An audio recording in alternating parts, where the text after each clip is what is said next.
Lord, my soul, and bless God's holy name. Bless the Lord, my soul, who leads me into life. Bless the Lord, my soul, and bless God's holy name. Bless the Lord, my soul, who leads me to life. Bless the Lord, my soul, and bless God's holy name. Bless the Lord, my soul, who leads me into life. Bless the Lord, my soul, and bless God's holy name. Bless the Lord, my soul, who leads me into life. Bless the Lord, my soul, and bless God's holy name. Bless the Lord, my soul, who leads me into life.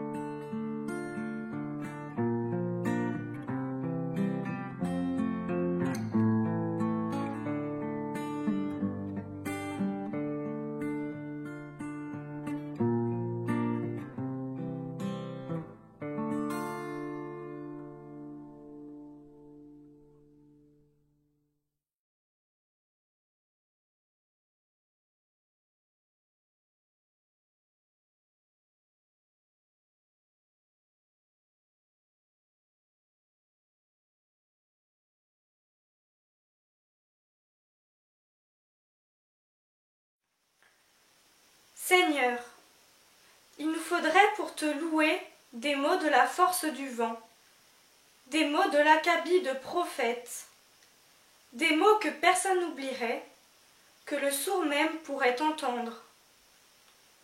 Il nous faudrait pour te chanter des mots plus lourds que le silence, des mots aussi simples que l'amour, des mots que tu ne pourrais oublier et que ton verbe chanterait. Il nous faudrait pour te bénir des mots perçants comme les cris des pauvres, des mots chantants comme un poème, des mots que tu pourrais prononcer et qui transformeraient le monde. Il nous faudrait pour te prier des mots naïfs comme des chants d'enfants, des mots gênés tels un aveu, des mots sans suite pour ne rien dire, sinon te dire ton propre écho. Il nous faudrait pour te crier des mots de guerre taillés du roc, des mots ardus comme poing levé, des mots de colère qui rythmeraient nos pas.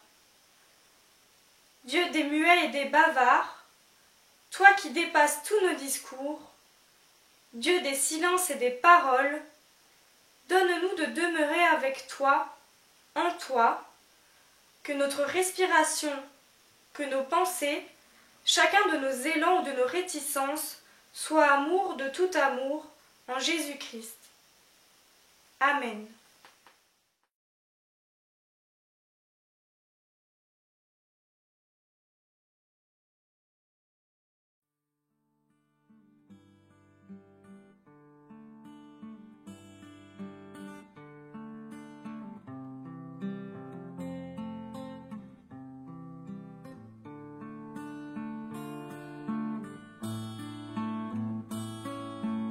Bleibet hier und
Unissons-nous dans la prière. Viens, Esprit créateur, visiter l'âme des fidèles. Remplis de la grâce d'en haut les cœurs que tu as créés. Tu es le consolateur, le don du Dieu très haut, la fontaine de vie, le feu sacré, la charité, l'onction spirituelle de nos âmes. C'est toi qui répands sur nous les dons. Tu es le doigt de la droite du Père, l'objet par excellence de sa promesse. Tu mets sa parole sur nos lèvres et rends nos langues éloquentes. Fais briller ta lumière dans nos âmes, verse l'amour dans nos cœurs, fortifie la faiblesse de notre corps par ta constante vigueur.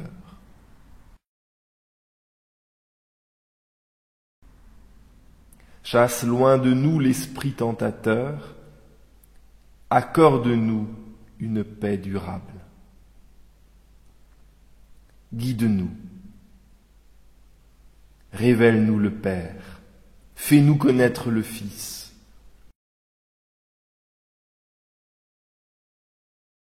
Et toi qui es l'Esprit du Père et du Fils, sois à jamais l'objet de notre foi.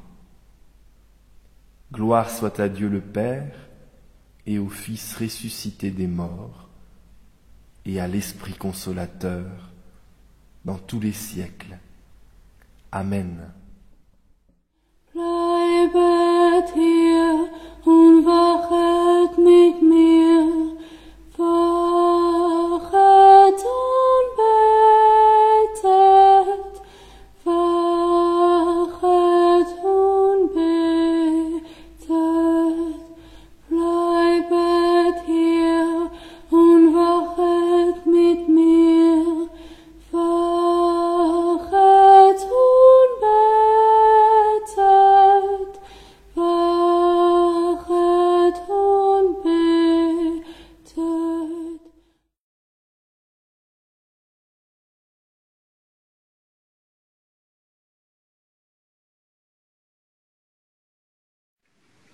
Seigneur, lui dit la femme, je vois que tu es prophète.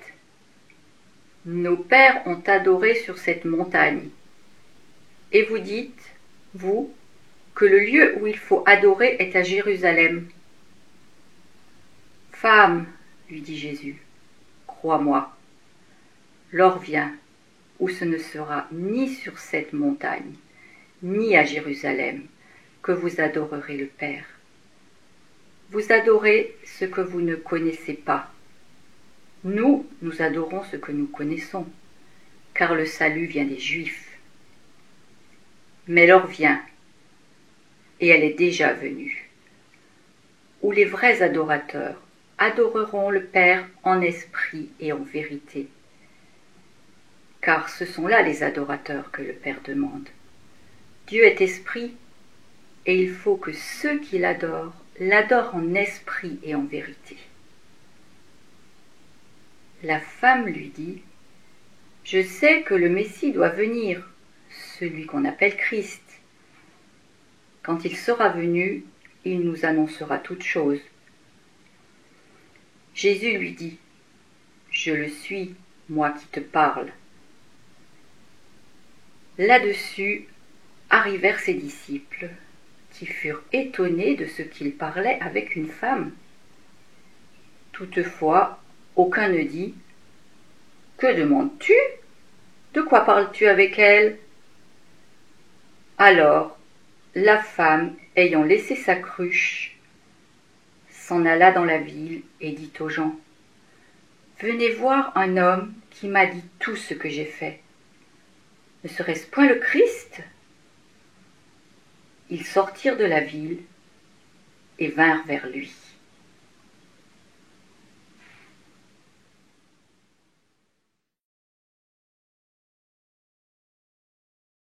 Bonjour à tous, bonjour à toutes, je me présente, je m'appelle Julien Auberlin et je suis professeur d'histoire-géographie dans un collège du Var.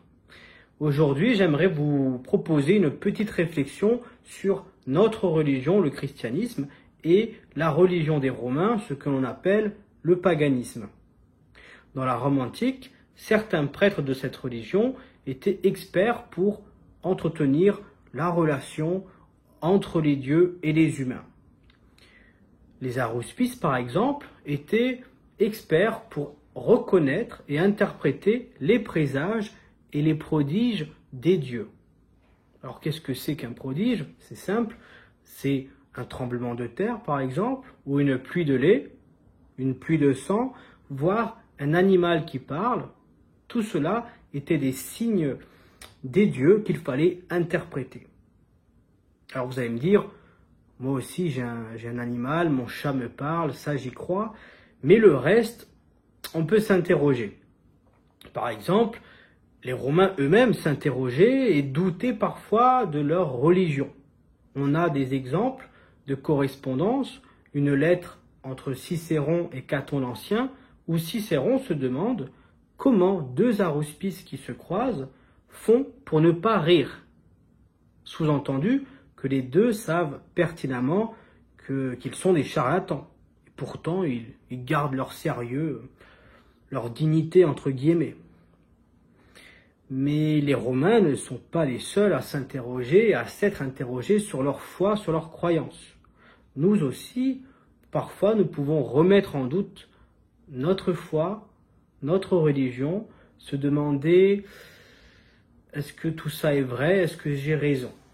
Pour continuer la réflexion, je vous propose la lecture d'un passage biblique. Jacques 1, verset 26. Si quelqu'un croit sans tenir sa langue en bride, mais en trompant son cœur, la religion de cet homme est vaine. Alors, on peut s'interroger sur nous-mêmes. Est-ce que je crois sincèrement en ma religion? Pourquoi vais-je à l'église? Pourquoi prions-nous ensemble? Que cela soit dans une église ou sur Internet. Est-ce pour le côté social, d'une communauté amicale, chaleureuse, soudée, ou pour le côté spirituel, pour louer Dieu et son enseignement, pour le remercier? C'est certainement un peu des deux. Mais le plus important, c'est d'y croire sincèrement, de porter Dieu en son cœur. Sinon, tout cela n'est peut-être qu'une comédie, qu'une farce. C'est ainsi que Jacques dit, mais en trompant son cœur, la religion de cet homme est vaine. Sous cet angle, la religion des Romains semble alors inutile, parce que pour les Romains, le plus important, ce n'était pas de croire. On ne demandait pas aux Romains, aux citoyens, de croire. Ce qu'il fallait, c'était faire. Il fallait pratiquer les rituels, respecter les rites, et la religion romaine se portait bien. Pour les Romains, faire, c'était croire. Il n'y avait pas de livre sacré, il n'y avait pas de dogme écrit à respecter absolument. La seule chose à respecter, c'était le rite. Peu importe votre conviction personnelle, il fallait maintenir la paix avec les dieux pour éviter de s'attirer leur colère. Alors que nous, en tant que chrétiens, Dieu ne nous demande pas de mimer un rite pour le contenter, ou de prier le cœur vide pour le flatter. À l'inverse, Dieu nous demande d'avoir confiance en lui, de croire en lui. Quand on pratique le rite chrétien, on ne le pratique pas pour avoir accès à la foi, telle une religion de la consommation où je fais pour avoir. Mais on pratique le rite chrétien parce qu'on a la foi, justement. On a la foi dans une religion de la confiance, où donner, c'est également recevoir. Ainsi, les Romains donnaient aussi, Il donnait aux dieux des cadeaux, ce que l'on appelle les sacrifices. Il sacrifiait et espérait en retour des faveurs des dieux. Dans l'Ancien Testament, on retrouve des prophètes qui accordent également des sacrifices à l'Éternel. On peut prendre l'exemple de Noé qui accorde des sacrifices. Mais aujourd'hui, on sait que sacrifier, c'est illusoire. Il est illusoire de croire qu'un cadeau terrestre peut être donné au Dieu créateur. Alors que le seul cadeau qu'on puisse lui faire, c'est de croire en lui et de lui donner notre amour. Désormais, on n'invoque plus Dieu par un sacrifice, parce que Dieu est là. Il est toujours près de nous. Il nous surveille, il veille sur nous.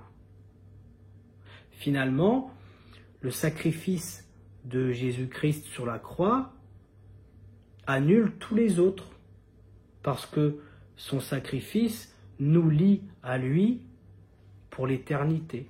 Pour résumer mon propos, nous avons vu qu'il existe un grand écart entre la pratique religieuse romaine et le chemin voulu et tracé par le Christ.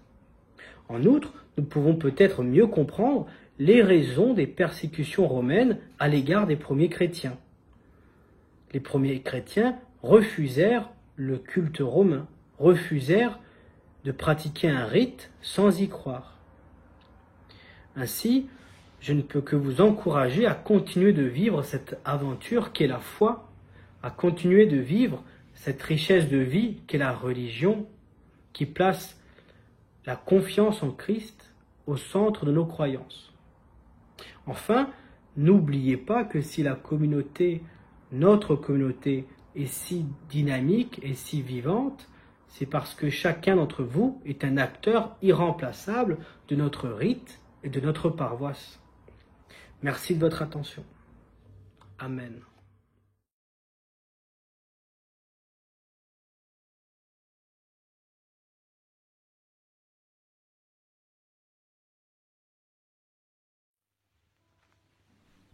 Il Signore ti ristora, Dio non allontana, il Signore viene ad incontrarti,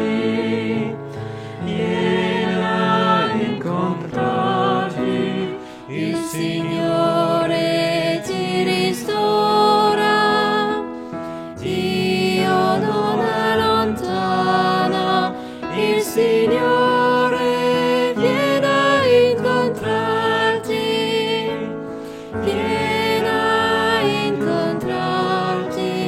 il Signore ti ristora, Dio non allontana, il Signore viene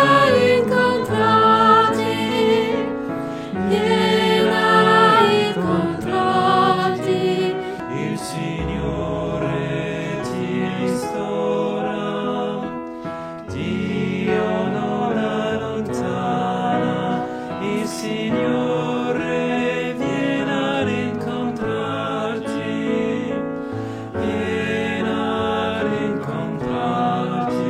il Signore ti ristora, Dio non allontana, il Signore viene a incontrarti, il Signore ti ristora, Dio non allontana,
Seigneur, je te prie pour les personnels soignants, que leur service soit reconnu et qu'ils aient durablement accès aux moyens financiers et matériels dont ils ont besoin pour nous soigner. Pour nos agriculteurs et tous ceux qui œuvrent pour produire notre nourriture. Pour ceux qui s'exposent en allant travailler depuis le déconfinement ou avant. Pour les personnes en situation de précarité, notamment les personnes qui ont perdu leur emploi dans cette crise, les personnes qui n'arrivent plus à payer leur loyer, les personnes sans abri dont les démarches de réinsertion sont ralenties et qui parfois reçoivent moins de nourriture car il y a moins d'invendus ou de dons aux banques alimentaires. Je te prie aussi pour les associations qui leur viennent en aide, même dans ce contexte. Pour les personnes âgées isolées qui ne peuvent pas voir leur famille, pour ceux qui ont perdu un proche, pour ceux qui souffrent des séquelles de ce virus.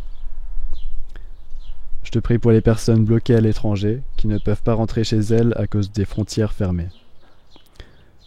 Je te prie pour que dans les zones de conflit armé, les accords de cessez-le-feu actuels soient suivis par des négociations et des accords de paix durables.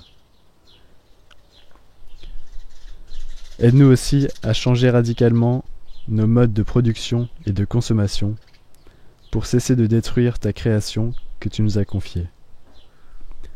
Pour les dirigeants du monde entier, je te prie qu'ils prennent des décisions conformes à ta volonté, guidées par ton amour pour le bien de tous. Je te prie pour les églises chrétiennes du monde entier, qu'elles soient des lumières dans le brouillard de nos peurs et de nos incertitudes, qu'elles soient exemplaires dans leur humble service du prochain, des plus démunis et des plus fragiles.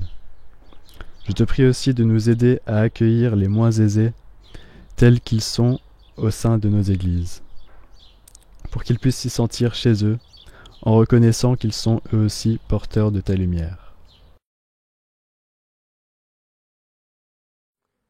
Voici Dieu qui vient à mon secours, le Seigneur avec ceux qui me soutiennent. Je te chante, toi qui me relèves. Je te chante, toi qui me relèves. Voici Dieu qui vient à mon secours, le Seigneur avec ceux qui me soutiennent. Je te chante, toi qui me relèves. Je te chante, toi qui me relèves. Voici Dieu qui vient à mon secours, le Seigneur avec ceux qui me soutiennent. Je te chante, toi qui me relèves. Je te chante, toi qui me relèves. Voici Dieu qui vient à mon secours, le Seigneur avec ceux qui me soutiennent. Je te chante, toi qui me relèves. Je te chante, toi qui me relèves. Voici Dieu qui vient à mon secours, le Seigneur avec ceux qui me soutiennent. Je te chante, toi qui me relèves. Je te chante, toi qui me relèves. Voici Dieu qui vient à mon secours, le Seigneur avec ceux qui me soutiennent. Je te chante, toi qui me relèves. Je te chante, toi qui me relèves.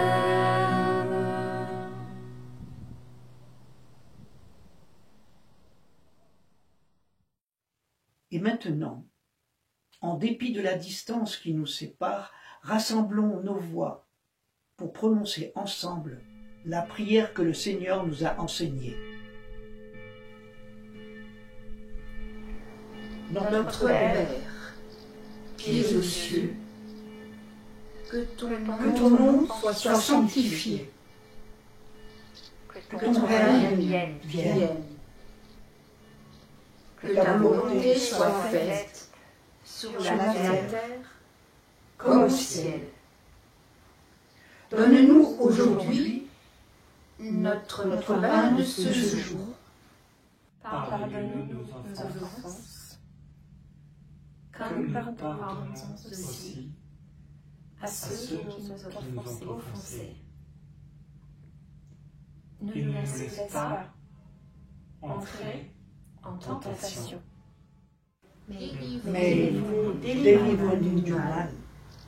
car Car c'est à toi qu'appartiennent le le règne, règne, la puissance et la gloire, pour les siècles des siècles. Amen. Amen. Amen.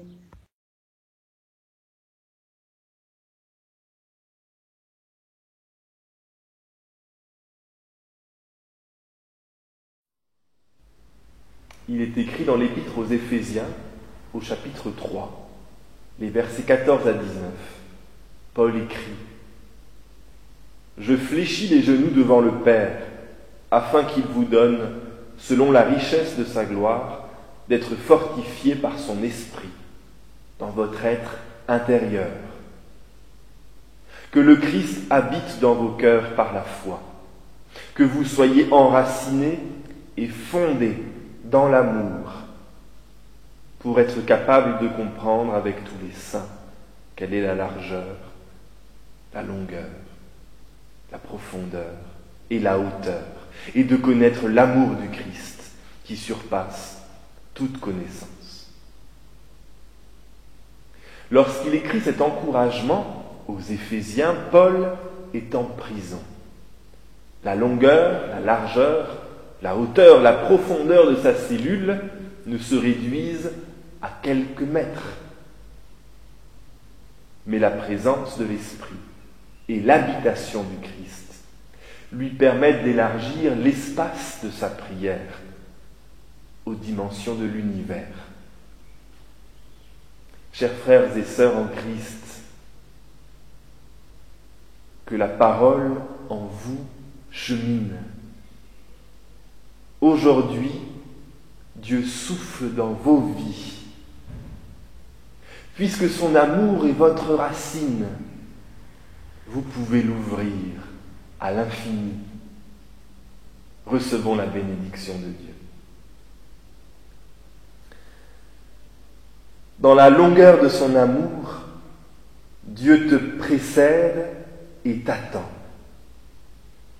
Dans la largeur de son amour, Dieu t'accompagne.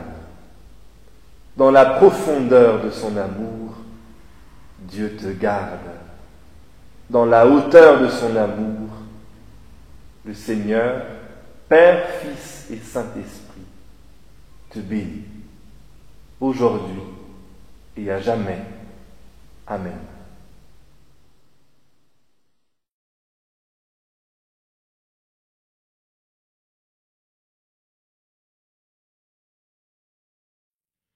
I am sure I shall see the goodness of the